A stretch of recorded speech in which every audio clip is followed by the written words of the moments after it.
It's Friday, my friends, and that means it's time for the next in our Fanzine Friday series. Today we're taking a look at News from Bree, number 19, from August of 1976. Please stick around.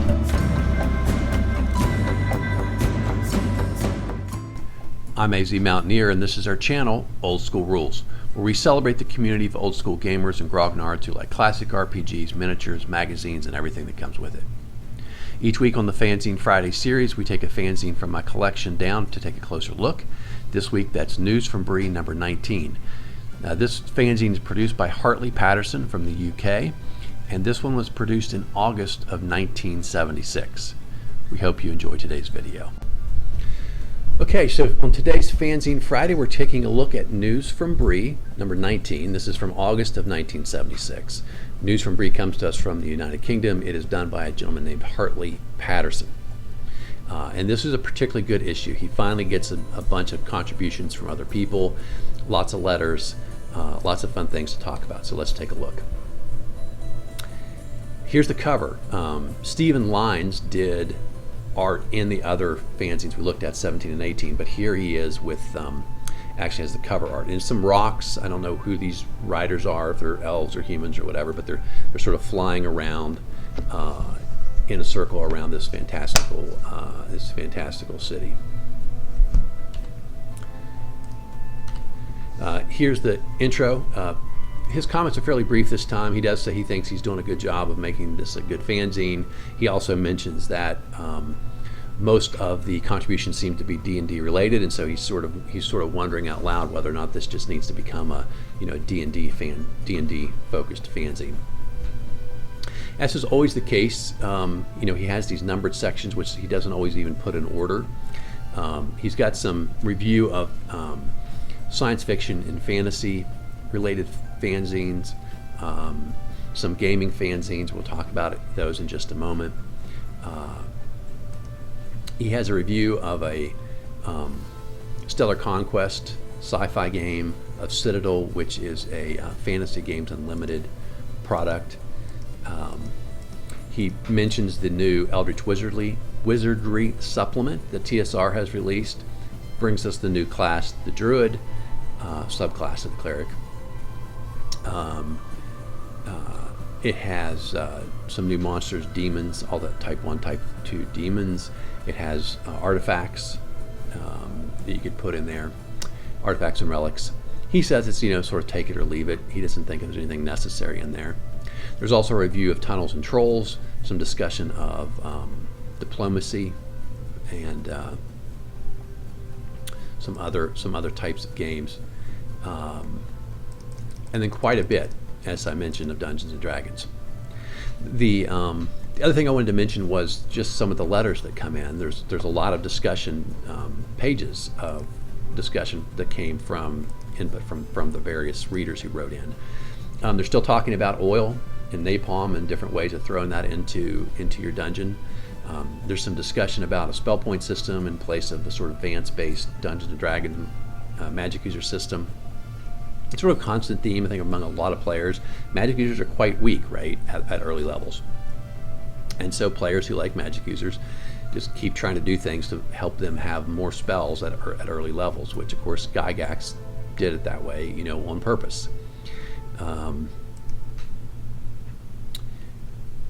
So they also talk about Hartley's idea about magic items. I mean, I think clearly what happened was Hartley's players would take magic items out, find somebody, get them to hold or use the weapon to see if it was cursed or had a bad effect, and then if they found out it was good, then they would take it, right?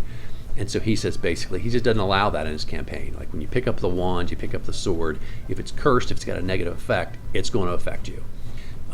They also talk about things like making scrolls fade, making potions lose their effectiveness quickly. All these things are designed to sort of force players to sort of use it or lose it, suffer the good or the bad consequences that might go with it. So I think that's probably enough about the discussion of the things that are in the letters. Let's talk about the table contents. As I mentioned, they have the sci-fi and fantasy fanzines that they review. There's quite a lot of them in here this time. Role-playing game fanzines, he mentions Alarms and Excursions. Owl and Weasel, which is the Games Workshop newsletter, the Fantorgan Scrolls, and the Cosmic Balance, which we've mentioned from prior, that showed up in prior fanzines. Also Worm's Footnotes, which is done by Chaosium, and a number of ones that don't actually relate to role-playing games directly. We talked about the reviews already, and so now let's sort of dive into some of, so let me do contributors. So Hartley, Chris Beaumont does art, Stephen Lyons, John Martin, but then Chris Bursey, Martin Easterbrook, Nikki Palmer all contribute things to the fanzine in terms of articles, so we'll mention those when we get there. So let's take a look at the art. This is, of course, John Martin. You can tell his pointillism sort of style that he does. He says this is Chris Beaumont, but I think this has to be John Martin based on the style. And then here's several illustrations by Stephen Lyons. He's got the fighter, the Demon's Tower, and this Conan figure. And then here's some art by Chris Beaumont, who I think is just a really talented illustrator. This is just sort of a spooky scene with this guy standing under the tree. Here's a bunch of folks putting these swords on on a pile, maybe on a fire. Nature or a landscape scene, and then this thing, I don't know if it's a dragon or what this creature is, looking down on the people by this house or building. They have two character subclasses. They're not great. Nikki Palmer contributes the Seductress. It's sort of a tired idea at this point, I think, but back in the 70s, people were into this idea. You have this female, her thing is she can charm men. It's basically it. She doesn't have very good weapons or really any other thing, so she's going to charm a man and then make him fight for her, I guess, is how she would be an adventurer. Probably not many people would want to do that anymore. And then you have the Aborigines, which is also a little bit of a stereotype here, but these are a subclass of fighters. Can't be too smart, don't wear armor, only shields, very limited weapons, spears, short bows, boomerangs. Now the boomerangs I think actually pretty cool. They give them this unique weapon, actually give them light, medium, heavy, and war boomerangs that they can use. And the war boomerang will do 5d4 in a throw. So it's a distance weapon that'll really pack a punch. So that I actually think is pretty cool. M.R. Moore, D.C. Snowden, M.G. Easterbrook are given credit for the Aborigine idea. So again, it's a little bit of a stereotype, but I do like character classes that have something unique going for them, and the Aborigine with the boomerang in particular, I think, does that. Then there are a bunch of monsters, and he doesn't even call it out, they're just sprinkled around in here. All the art on these, I think, is done by Chris Beaumont. So we have gremlins, 4 feet tall, they use tridents, and he just says they're beings, incarnations of chaos, sorry. And he said there's a 50% chance that anything used against them will malfunction. Weapons break, spells rebound. That's pretty powerful. The Burgess, that's from Martin Easterbrook, who also gives us this thing to the right, which is a floating Portuguese man of war, which has hydrogen within it. And so there's a chance, if you use fire, or I would use even if you hit it with a poking or slicing weapon, it'll explode and cause damage to everybody. Then the Burgess, which is a man who sells pies. I'm not sure what that's about.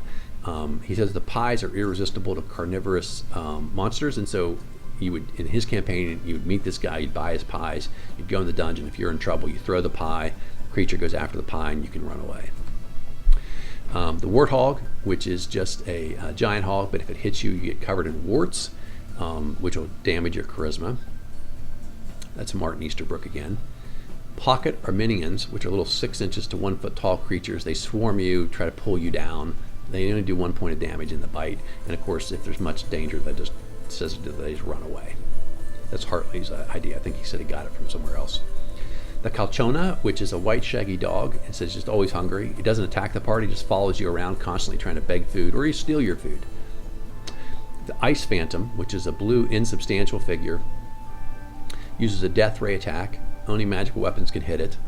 It's done pretty tough. This is Chris Bursey, by the way.